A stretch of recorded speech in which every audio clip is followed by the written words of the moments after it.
Ora, então, muito boa tarde, espero que estejam a ouvir e queria, em primeiro lugar, manifestar a minha honra pelo convite que me foi feito pelo Dr. António Camus Gouveia e pela equipa que dirige. Estão a ouvir? E que me permite voltar a um tema que ocupei uma parte da minha vida como historiador de arte, que é o da iconografia dominicana, que é um campo, convém já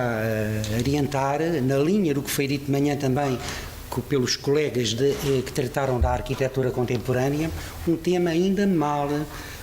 trabalhado, mal inventariado e para o qual não há definitivamente uma leitura de conjunto,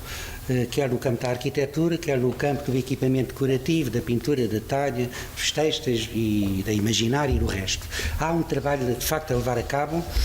porque o património é rico e com componentes de originalidade, a primeira das quais que eu gostaria de destacar neste evento é o facto de uma maneira global, a encomenda dominicana refletir uma atitude de adjornamento estético relativamente ao panorama artístico de cada momento histórico, do gótico ao renascimento, ao maneirismo, ao barroco, ao rococó, durante a Idade Moderna,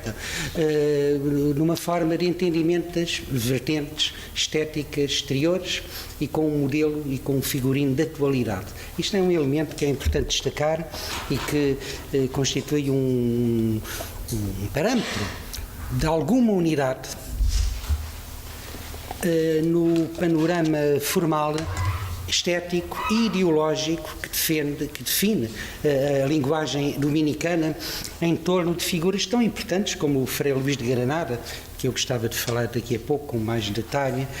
ou em alguns conjuntos de iconografia decorativa,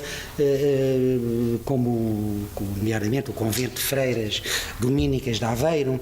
que permitem concluir que, quer a nível dos programas, quer a nível da narrativa geológica, quer a nível do programa de milagres, quer ainda no alinhamento com as fontes gravadas, com as estampas e com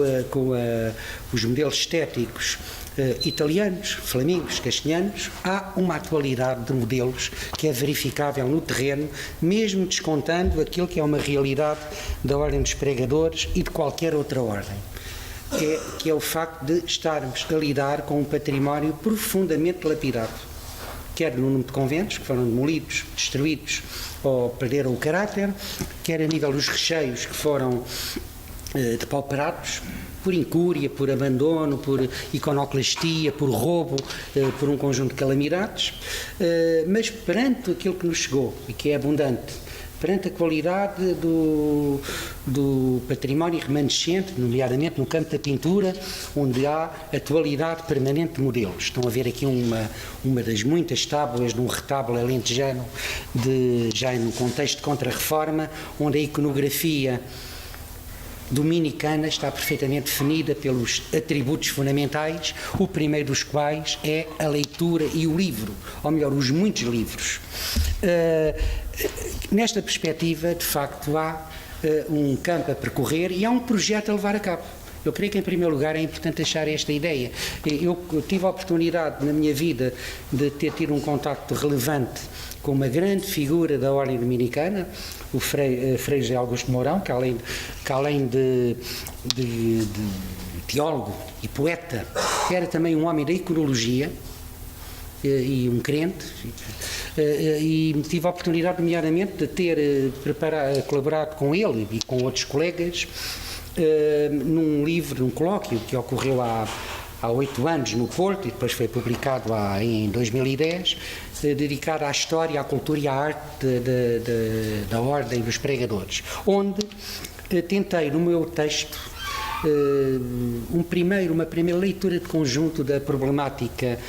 imagética ligada à ordem carmelita antes e depois da Contra-Reforma, onde há uma realidade diferente no tipo de propaganda e nos objetivos que a imagem articula e comemora, quer a nível de alguma temática limitada, porque podemos concluir também,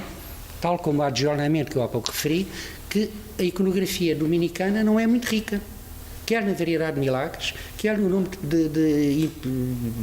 interlocutores cultuais, quer a nível da própria temática recorrente. Há uma repetitividade de temas, efetivamente, que encontramos ao longo de toda a história, da Idade Média ao final da Idade Moderna e até a época contemporânea, nestes mundos que, enfim, no livro O Nome e a Forma, o Frei José Augusto de Mourão devidamente destacava como um elemento fundamental de uma identidade que continua, para bem e para mal,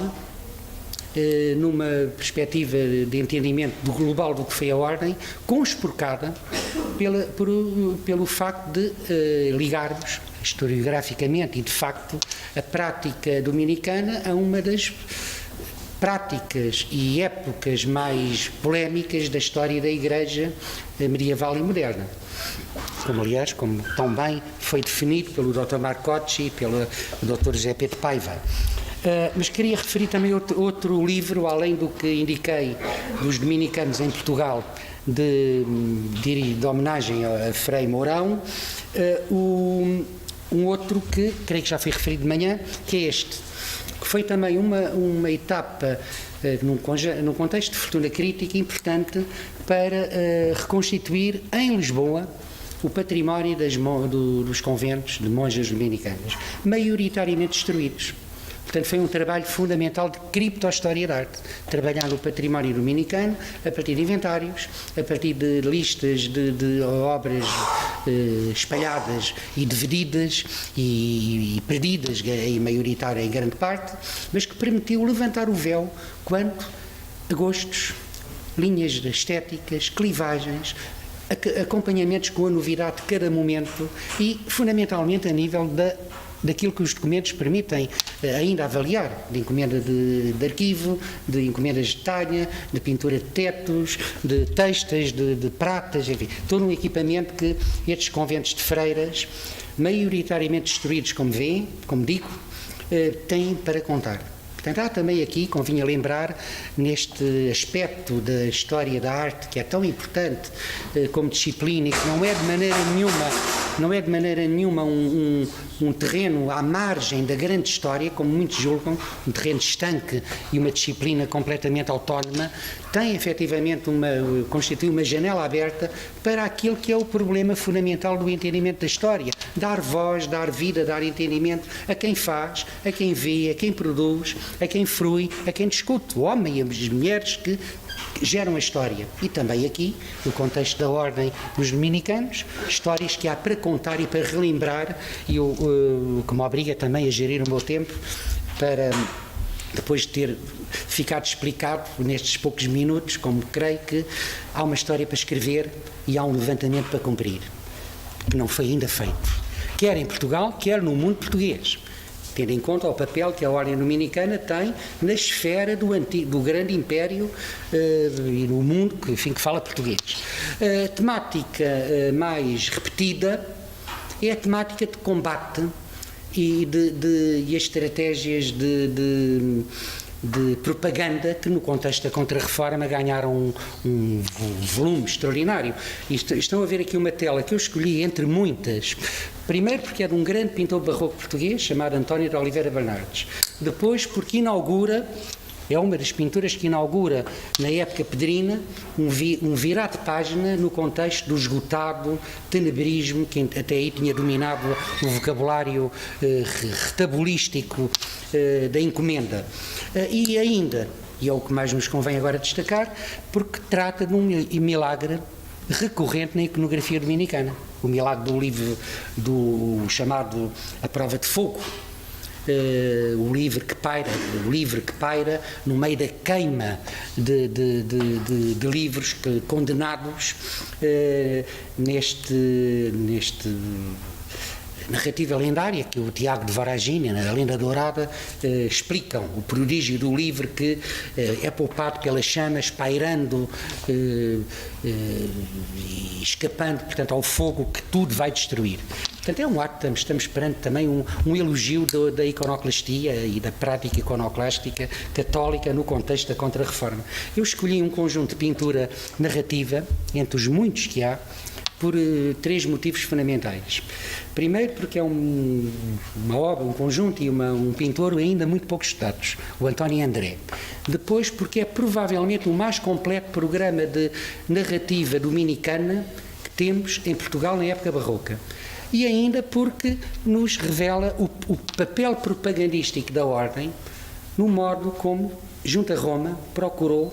criar novos protagonistas de culto, propondo, nomeadamente, a figura da infanta Dona Joana ou de Dom Frei Bartolomeu dos Mártires. Vem aqui uma tela do António André, que forma o conjunto do retábulo desta capela, que foi agora felizmente restaurada, onde toda a narrativa dominicana está contada como uma história coerente. Estamos no tenebrismo, que eu há bocado referi, não é? Portanto, a linguagem proto-barroca tenebrista, que vai ter um eco em Portugal até muito tarde, até ao António de Oliveira Bernardes e até ao fim da carreira do Bento Coelho. Não é agora aqui um momento para me alongar a este respeito, mas provavelmente num dos quadros mais repetidos da iconografia dominicana há um aspecto que é claro, que é o modo como, de novo, o adjornamento que eu há pouco referi, o alinhamento com as novidades estéticas, formais e os modelos em voga é patenteável. Vem aqui como é que uma gravura praticamente contemporânea de um grande gravador de Antuérpia, o Anton Yerix, que tinha gravado para o padre Nadal aquela obra ímpar, a evangélica História e Imagens, não é? Que correu todo o Império Português e Espanhol, correu todo o mundo católico na época, é a fonte para as freiras de Aveiro e para o pintor António André, que com uma habilidade mediana, mas com uma boa mão no domínio do ar livre e no domínio de figura e do tratamento do claro-escuro, compõe com talento e com atualidade um retábulo extremamente eficaz. Temos aqui propaganda, temos aqui memória e temos aqui legibilidade de uma própria ordem, que procura adquirir através da imagem credível, a imagem de culto, aberta e exposta ao público,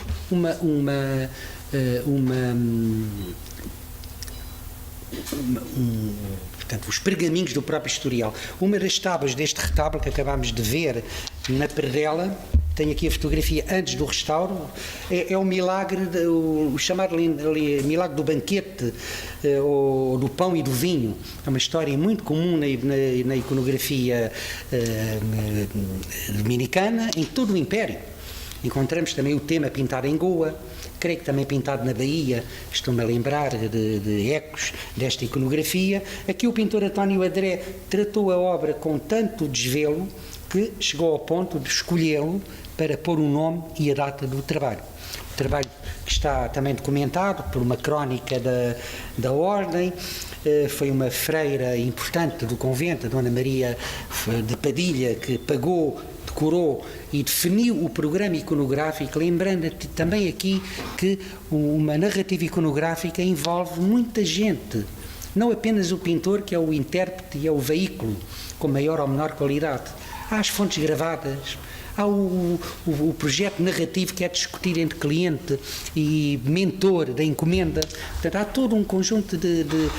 elementos que agora, com o restauro feito e com o trabalho de estudo iconológico levado a cabo pela História da Arte, nos permite devolver memória a este conjunto e voltar a entendê-lo no programa primitivo dominicano que lhe deu forma. Outro pormenor da pintura está dentro dos cânones da grande pintura do proto-barroco europeu, nível da pintura mediana de Castela ou do norte da Europa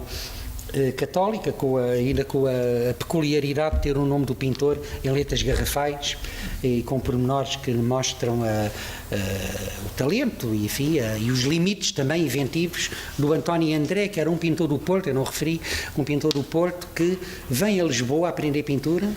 e que em 1598 tem carta de liberalidade, que dito em meio minuto, corresponde à conquista do estatuto de autonomia e de liberalidade da arte da pintura que tantos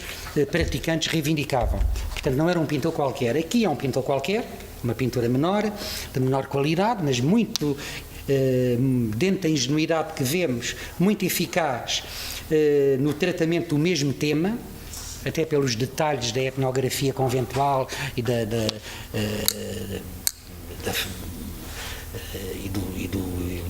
do lugar, enfim, do espírito do lugar, que encontramos também num único livro que eu encontro bom, com o levantamento da iconografia dominicana, que é feita por um espanhol, publicado em Burgos, em 92, continua a constituir a fonte fundamental, está aqui indicado no quadro,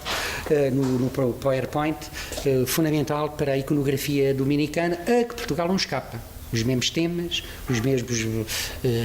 milagres, as mesmas narrativas. Cá está o quadro, ainda durante o restauro, do António André. Um outro de muito boa pintura, a meu ver, talvez o mais bem elaborado em termos de claro-escuro e de poéticas de tratamento dos planos,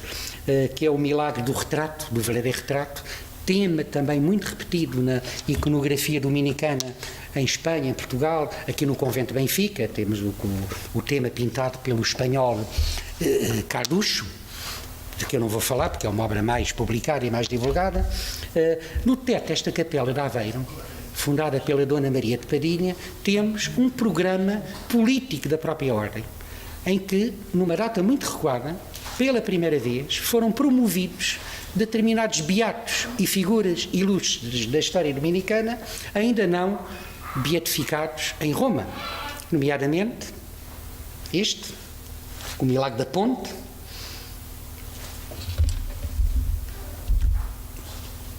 este outro, aliás uma candidatura falhada, não é, como estão lembrados, que pintada também no eixo da narrativa do próprio teto, um autêntico programa político e legitimador da própria Ordem. E ainda o Dom Frei Bartolomeu dos Mártires, que é pintado, aliás, à margem da iconografia habitual, o que me espanta muito, porque ainda há pouco tempo o Dr. Padre Manuel Fernandes Moreira tratou muito bem a iconografia bartolomeana e o cânon escapa aqui ao pintor, ou por liberdade, ou por falta de um paradigma comparativo. Pouco importa, o que permite que concluamos perante este conjunto de Aveiro, felizmente resgatado, restaurado, identificado e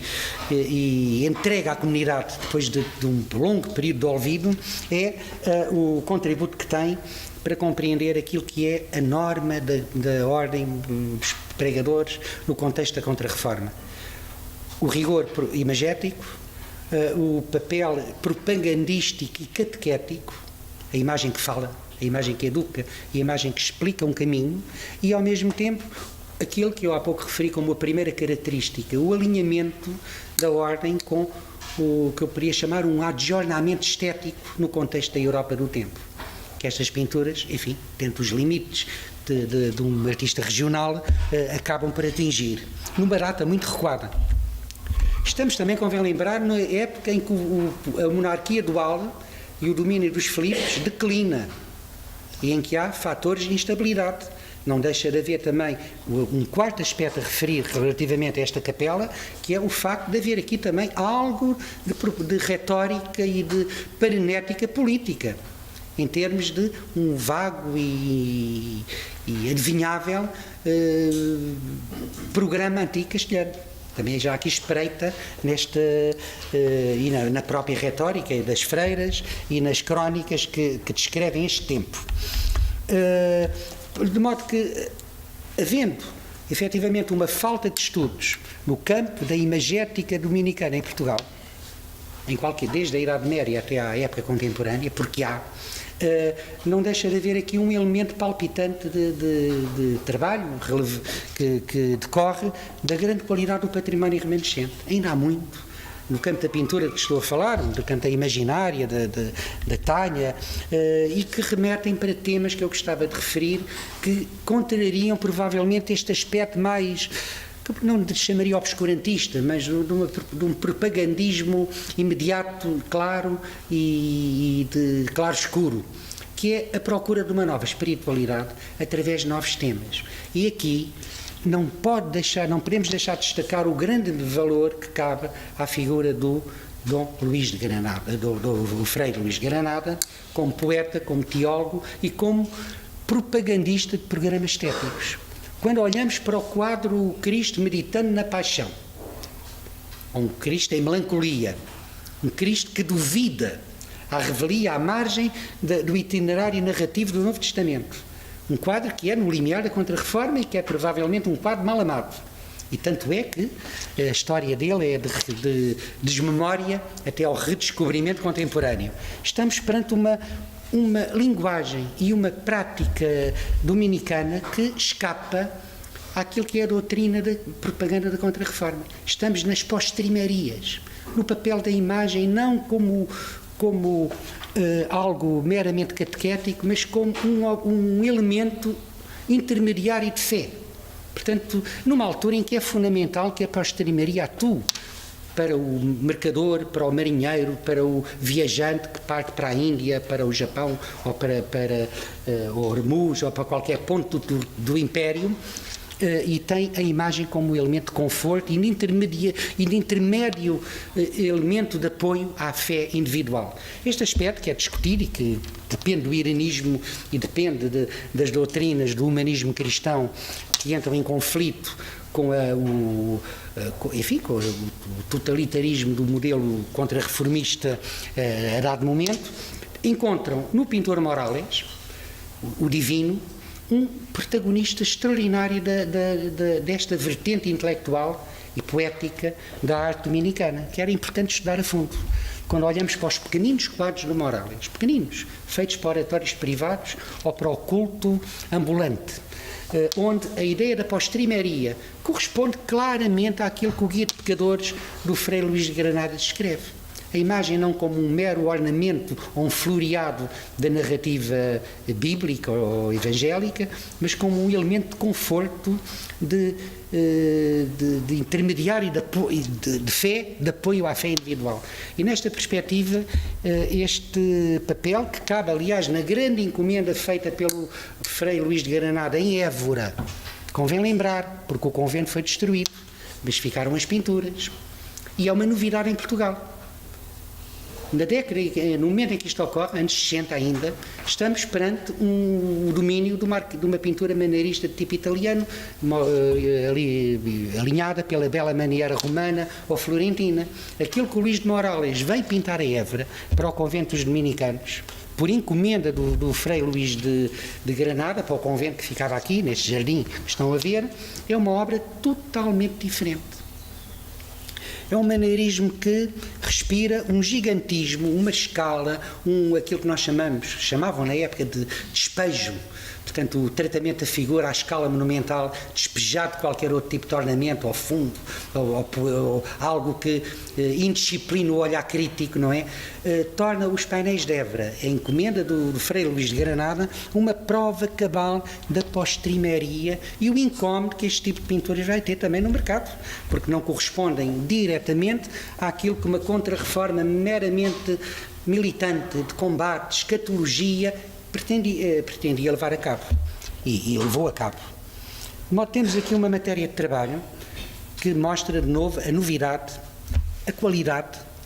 óbvia e o adjornamento, a atualidade de modelos na grande pintura europeia, onde Portugal tem cabo e também tem um papel. Aliás, gosto muito de uma pintura que foi agora exposta no Prado há pouco tempo, de Évora também, do Etche Homme, que o Luís de Morales pinta para o Frei Luís de Granada e que é todo ele um hino à paixão no tratamento mais humanístico que lhe podemos definir, no tratamento do corpo e do recorte da figura e neste pathos inflamado que, abrindo caminho como abre para a cultura do barroco, não deixa de ter uma poética interior, um individualismo e uma profundidade ascética muito profundos e que eram os pretendidos pelos clientes, que aliás origina muitas cópias, como aqui vêem, medíocres,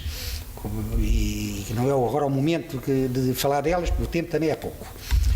Mas não gostaria de voltar a este Cristo que está atualmente em Minneapolis, porque é provavelmente o Cristo mais extraordinário que eu vi pintar durante o período maneirista, pela profundidade com que a figura do Redentor é identificada com a melancolia, este Cristo que duvida da própria, ou que teme a própria morte e que não esconde esta perspectiva. Isto é uma encomenda dominicana. Temos que entender, é o que explica por algum motivo que alguma encomenda dominicana, eu queria mostrar aqui uma, feita também pelo Frei Luís de Granada, ou ligada às encomendas de Frei Luís de Granada, que trata de livros proibidos. O livro do Girolamo Cardano, o Hieronymus Cardano, um autor muito referido e muito repetido nos estudos da historiografia da cultura do fim do Renascimento, incluía num determinado fólio elementos erasmianos, que foram naturalmente proibidos e foram, aliás, motivo para repreender e reprimir vivamente gente como o Giovanni Cartaro, o cônego Constantino de Lafuente, que eram erasmistas e que defendiam um evangelismo radical, como de alguma maneira o Frei Luís de Granada também defendia. Ora, um quadro como este, que foi retirado do culto, porque incluía o horóscopo de Cristo, vem aqui, da folha mais proibida do livro do Cartaro, está no contexto da historiografia dominicana e é importante estudá-lo, porque é que ele ocorre, porque é que ele gera tanta polémica, porque é que há tanto ruído em torno de um quadro, tanto que ele é repintado e coberto. Esta pintura foi coberta no fundo para deixar de gerar ruído, deixar de gerar polémica. É pena não haver tempo para... Em Lisboa, na BM, temos o livro do Cartaro completo. A maioria deles, nas bibliotecas europeias, tem este fólio rasgado. Mas voltando ainda à arte dominicana, lembrando o papel que cobre um querido colega de Dagoberto Marcle, que estudou bem o pintor Fernão Gomes, queria falar de uma obra do Fernão Gomes, justamente, que está aqui, para um destruído convento dominicano de Lisboa, pela polémica que gerou. Este fresco que estão aqui a ver foi pintado em 1588 e mandado picar e destruir em 1590. Frei Luís de Granada ainda era vivo e acompanhou a encomenda. E nós perguntamos, perante o estudo que ficou, que mal é que tem este fresco no contexto da propaganda da Contra-Reforma, para gerar tanta polémica, para criar tantos conflitos, quando vemos, afinal, a vontade humana dominada pela paixão de Cristo, num carro triunfal que é puxado pelo gosto, pelo ouvido, pela vista, e caminha em nuvens num triunfo da Igreja Católica. Portanto, é um triunfo da Igreja Contra-Reformada. Efetivamente, aquilo que ocorre é que este quadro tinha na figura da vontade, que está no carro triunfal, o retrato de uma freira lendária, tristemente lendária, deste convento, que pintava chagas. E criou uma enorme polémica na época, porque levitava, fez milagres numa fraude que foi detectada em 1590 e que levou a toda a iconografia, entretanto criada, que, portanto, tenham destruído devido ao ruído que este logro criou a nível da cristandade, não apenas de Lisboa, mas dos movimentos de peregrinos que vieram à capital de Portugal para adorar esta figura. Estes escândalos, evidentemente, geravam ruídos. E depois de provados que as chagas eram fabricadas pela própria e que tinham um aparelho para levitar, o fresco, inevitavelmente, foi mandado destruir, independentemente da qualidade que o pintor tinha. Fernão Gomes, que era pintor do próprio rei Filipe I, e que era um artista de grande qualidade e de grande respeitabilidade. Ele, que aliás pintou o retrato de Camões, para lembrar e o colocar no contexto devido. Estas histórias obrigam também a ver que, no contexto da ordem dominicana, a iconografia não era tão monótona como eu há bocado referi. Temas, milagres, figuras repetidas. Há uma vontade interna, normal e permanente de renovar temas, de criar novas iconografias. Claramente está aqui uma. Não vingou porque a própria conjuntura da fraude o impediu. Aliás, este inquérito deu tanto que falar que originou 2 livros contemporâneos, um do Camilo Castelo Branco, não é? A Freira que Pintava Chagas, outro da Agostina, chamado A Monja de Lisboa. Muito bons, ambos, e que retratam o ambiente da época e o contexto em que este apregoado milagre ocorreu. Cá está um pormenor da figura, com o retrato, e porque tenho que adiantar tempo, e gostaria ainda de falar de um outro aspecto fundamental e por estudar da iconografia, e aproveitando um livro meu que publicaram há um ano, que trata desta componente ideológica da arte da Contra-Reforma e de grandes figuras da Igreja que têm que ter uma leitura de conjunto, como o Dom Teotónio, que é uma figura extraordinária, não apenas como teólogo, mas como mentor de programas artísticos e como arqueólogo, porque também o foi. O papel que este homem teve no vasculhar das ruínas do Alentejo, dos lugares de apregoado martírio paleocristão, para descobrir e para reabilitar a história primitiva da Igreja, é extraordinário. Ora, isto é o que me leva não ao Dom Teotónio, que está estudado agora e enfim, um pouco melhor, mas àquilo que foi o papel do Dom Frei Bartolomeu dos Mártires em Braga. Não está estudado,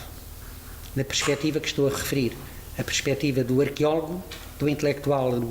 ligado a obras de arte, do encomendante de monumentos e de um homem que defende e estuda a arte paleocristã para reabilitar a memória do cristianismo primitivo. Portanto, estes valores fundamentais que vêm de um autor italiano muito lido na época, o cardeal Baronio. O estudo do restauro histórico. É a primeira vez que o termo é aplicado em Portugal. A Itália e chega a Portugal. Restauro histórico é aplicado nestes monumentos do Alentejo e também de Braga. Obrigam a ver a figura do Dom Frei Bartolomeu dos Mártires como mentor de projetos de arquitetura nova e de arqueologia na perspectiva de reabilitar os monumentos paleocristãos. História que não está feita ainda, mas para a qual abundam documentos, relíquias, vestígios patrimoniais e documentos de arquivo. E aquela ideia de que o Frei Bartolomeu dos Mártires era um mero intelectual brilhante que era, mas que no campo estético era um homem de ideias muito retrógradas, porque criticou a arquitetura da batalha, como estão lembrados, não é? Há uma crítica que faz ao arquiteto da Ordem, Frei Julião Romero, porque era um arquiteto muito apegado ao ornato, porque tinha aprendido debaixo das abóboras do Mosteiro da Batalha. Esta crítica temos que entender no contexto de uma novidade arquitetónica que é a arquitetura chã. É no contexto da nova arquitetura chã, e Viana do Castelo, Amarante e a arquitetura dominicana do Norte prova cabalmente, foi neste contexto que o gosto bartolomiano, eu atrever-me até a falar numa arquitetura bartolomiana, vai nascer e vai ter eco no terreno. Falta este trabalho. É obrigatório levá-lo a cabo. Há material abundante e há que descobrir e reivindicar para a Ordem Dominicana também um papel de novidade no contexto e durante a Contra-Reforma, no contexto da arquitetura e do património artístico. Tal como em Évora, com os cartuchos, com o Dom Teotónio, tal como em tantos lugares. Apenas para dar uma ideia, da mesma maneira que a arquitetura teotonina de Évora depende, com a maior atualidade, da leitura dos textos, monumentos e tratados romanos, como a obra do Domenico Fontana, que é o arquiteto mais importante e mais a modelar na nova arquitetura que nasce no Alentejo. Também há modelos estratégicos a nível da propaganda, como a imagem da pirâmide, a imagem do obelisco. O obelisco, numa perspectiva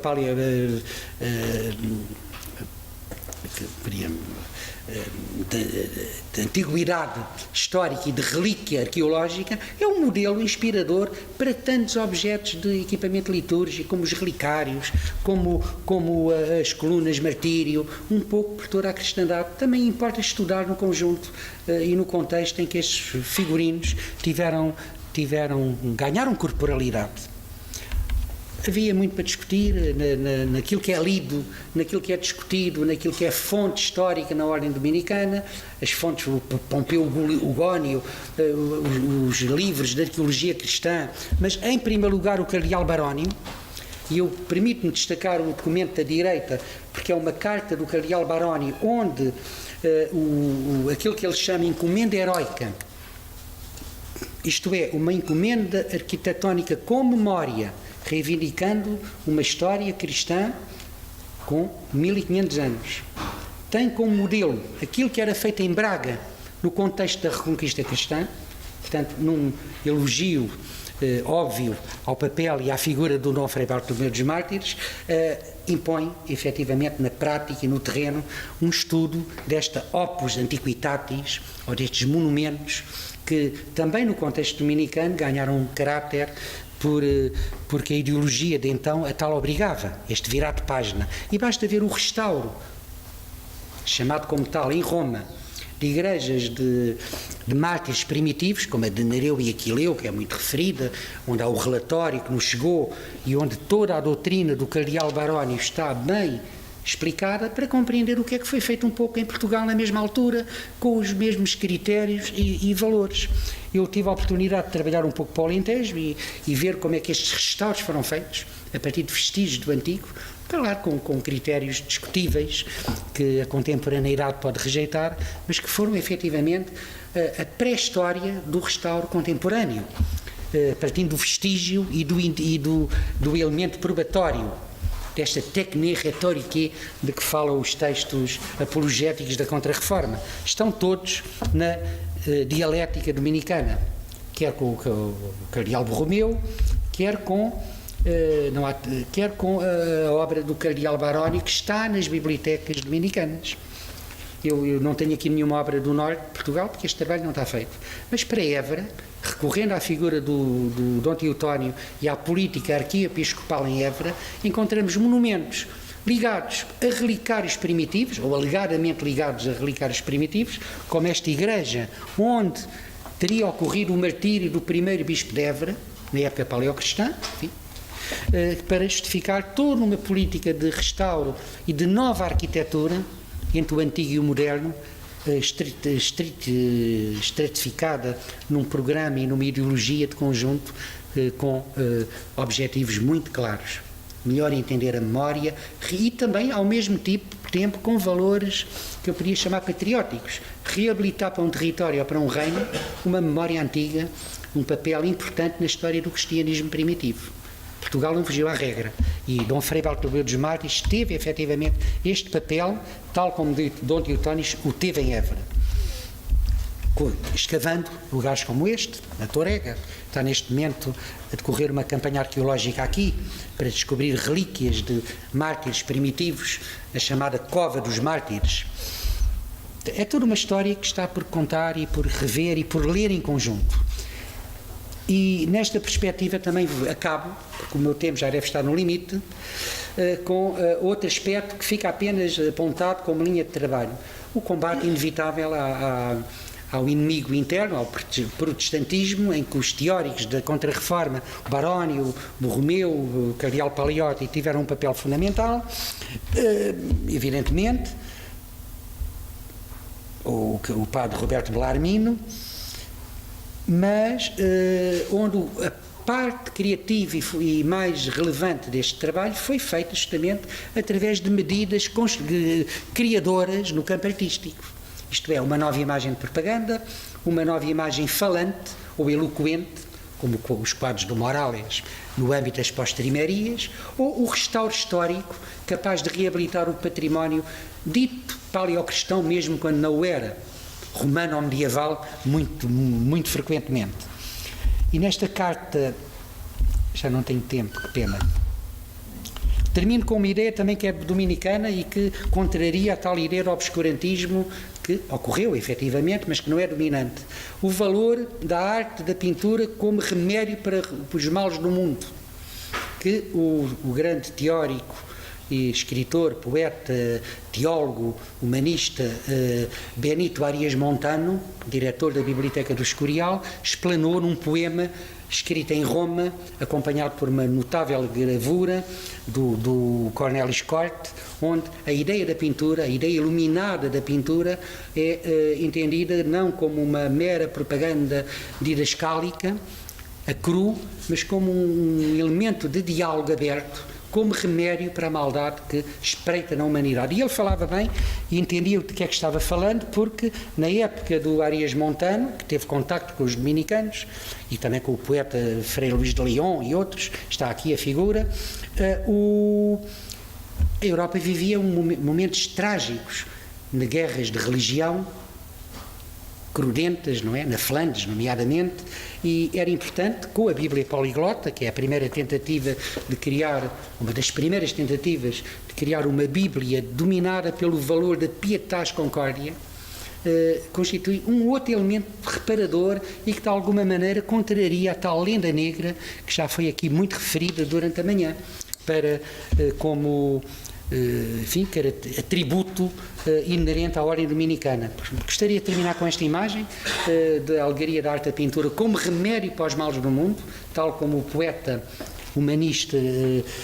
Benito Arias Montano reclamava, e que é extraordinária. Ainda vou terminar com outra imagem do mesmo Arias Montano. O livro que ele publica em 1500, nos anos 70, em Antuérpia, dedicado ao pastor David. É um livro que foi proibido depois de 98, depois da morte do Arias Montano, porque o ideal de bom cristão, benigno, aberto, tolerante, era identificado com o pastor David do Velho Testamento, pelas grandes qualidades inerentes, incluindo a piedade, a tal piedade que tinha tido, conforme o Velho Testamento, nas batalhas bíblicas do Abel, Bet, Bacá e outras, ao contrário daquilo que os católicos do tempo cometiam barbaramente na Flandres, destruindo e matando os povos derrotados de Haarlem e do Utrecht. Portanto, é num contexto de guerra virulenta que este homem intervém, apelando para a paz, para a religião como elemento de concórdia e para a imagem como o elemento aglutinador desta mesma concórdia. Portanto, temos aqui matéria. Eu já agora, para terminar mesmo, o livro do pastor, divino pastor David do Arias Montano, é fonte para um programa pintado no Alentejo, uma pintura a fresco, que eu creio que não pode deixar de ter também uma velada leitura anti-castelhana, mas é outra questão agora que não é chamada para aqui, até porque não tem a ver diretamente com a ordem dominicana. Terminando mesmo, tentei, em primeiro lugar, apelar para um trabalho que falta de inventário crítico da arte dominicana numa perspectiva iconográfica e iconológica, faz falta. Tentei destacar algo que eu acho que é verdadeiro, que a arte dominicana, de uma maneira geral, tentou explorar o adjornamento, a novidade artística em todos os momentos, no gótico, no renascimento, no maneirismo, no barroco, e por último, que o património dominicano é notável. Na arquitetura, na pintura, na talha, na imaginária. E tenho que pedir desculpa pela rapidez com que tudo é dito, o tempo é pouco e voa, mas esta matéria não voa. Daria pano para mangas para um grande encontro da arte dominicana. Muito obrigado a todos.